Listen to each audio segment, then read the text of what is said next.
Hello everybody, welcome back to my channel. It is 2017 and this is my first video of the year.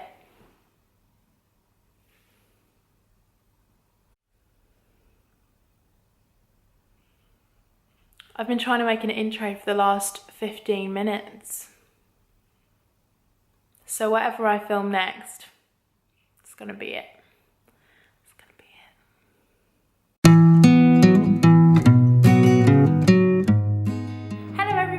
Welcome back to my channel and Happy New Year. So I haven't posted in a couple of weeks just because I've been focusing on Christmas and myself and my family, but this is my first video of the new year and I am back. So guys, the first video that I've got for you for 2017 is a guide to begin loving yourself. As you guys know, if you've seen my videos before or if you follow my Instagram, then you'll know that I believe in body positivity and I endorse it a lot. I think it's really important. So I just thought that it was fitting to begin 2017 with a video that I hope will help people who watch it. Okay, so the first thing I'll always tell people is to stop comparing yourself to other people. It's so unhealthy and it forms negative thinking patterns in our minds. For me, this was the first step of many to create peace within myself, touch my boob, for my own body. I'm 19 years old now, and I look back on the past couple of years realising that I have spent a chunk of my life aiming to be this ideal body shape I've got in my mind, and when in reality I'm never gonna look like her. I told myself that I have to stop trying to be someone else. I can't have a thigh gap because my body isn't structured that way. I have cellulite because it's natural and my bone structure is not going to change. No matter how much exercise I do, the bones in my body are not going to be affected by that. So realising these things and accepting them for what they are definitely helped me to stop comparing myself and my body to other girls' bodies and constantly battling with myself. I began to realise that I am meant to be me and you are meant to be you, not anyone else. This then allowed me to start working on what the best version of myself is. So that's definitely my first and number one tip. Stop comparing yourself to other people because it's not worth it.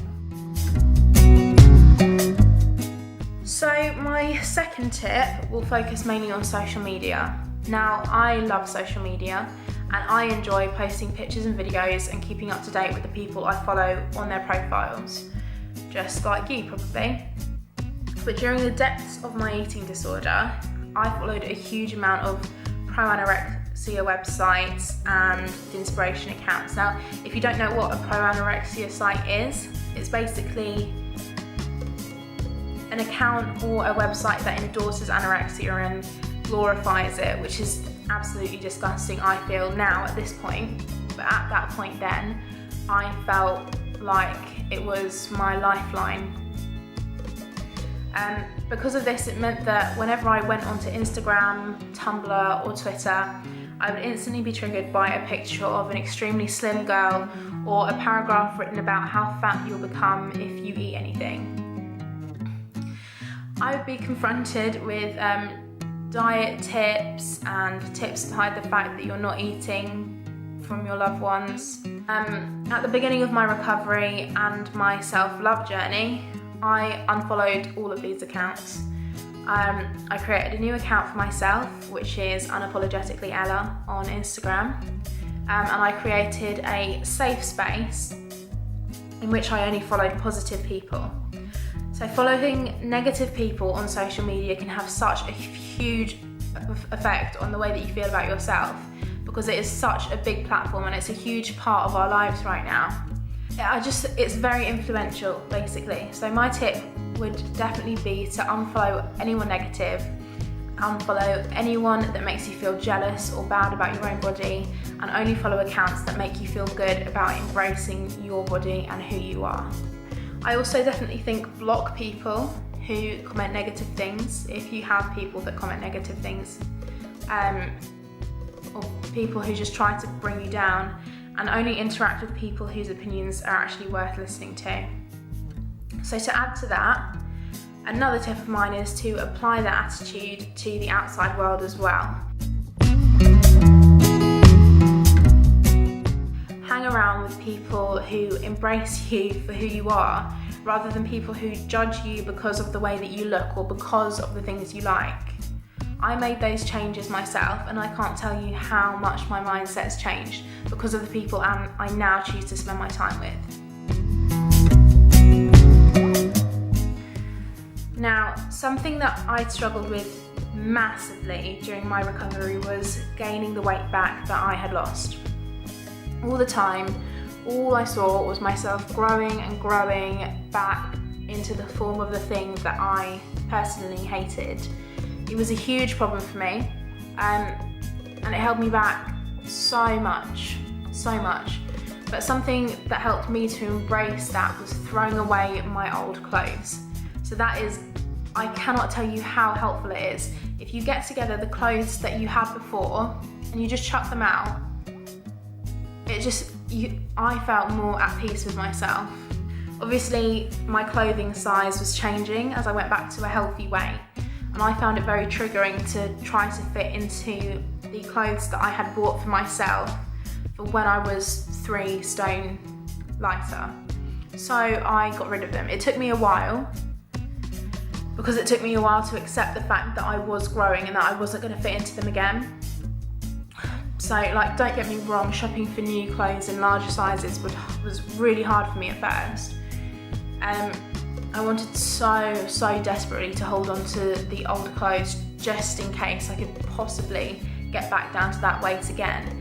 But I took it in stride, and I learned to embrace my body for what it is now. For example, I bought this jumpsuit from ASOS the other day, and I absolutely love it, and it's so comfortable. I could not be happier with it. I love it. So another idea is simply to do things that make you happy. For me, depending on how I'm feeling, it could be a session at the gym or walking my dogs, which is what I did today. Or it could be reading an entire book in one day because I absolutely love reading. Or watching an entire series on Netflix and eating a whole jar of Nutella because I'm pretty good at that as well. But whatever you want to do, as long as it makes you happy and you're keeping yourself in a healthy mindset, do it and enjoy it. Don't waste time thinking about what other people would think of you or how it's going to affect your body in the long run, because in that moment, you can just be happy. So the last thing that I'm going to talk about that helped me a lot through my recovery was looking in the mirror. Now, I know this sounds really strange because in the midst of my eating disorder, one of the hardest things for me to do was look in the mirror, and I found it crazy difficult because all I would see were the flaws. But now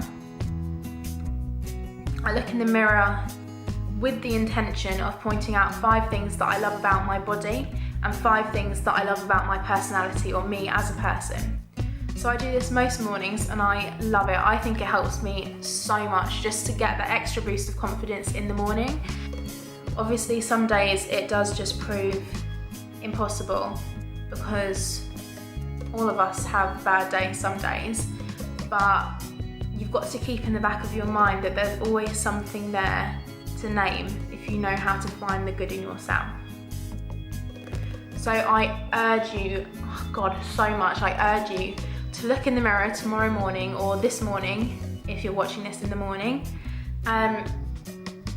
Go to your mirror and look at yourself, and go to your mirror with the intention of telling yourself what you love about yourself. Because then you'll see it. You'll see it in yourself. The things that you point out will come to life. But yeah, it might sound a bit weird, but that's what I like to do. So I only intended for this to be a short little video, just as an intro into 2017, if you know what I mean. But I really do hope that some of the tips that I have from the experience that I have will help. But yeah, so if you enjoyed this video, then please give it a thumbs up. I would really appreciate that. As always, the links to my social media are down below, and if you've got any more video suggestions for me for the new year, then absolutely comment them below, or just DM me on Instagram if you like. So thank you very much for watching, guys. I really hope you enjoyed it, and I will see you next week. Thanks, guys. So I just also wanted to add quickly that starting from maybe around the 17th, or maybe the week after, 17th of January, I'm going to start doing Coffee Talk Tuesdays, where I'll basically have someone else on my channel with me to talk about different things every week. So some of them will maybe be quite heavy, so like body dysmorphia, eating disorders, depression, anxiety, and some of them will be a little less heavy. So if you've also got any suggestions for those, then that would be absolutely great. And if you want to be in one, then maybe just contact me and we'll see what we can do. So thank you very much for watching, guys. Bye.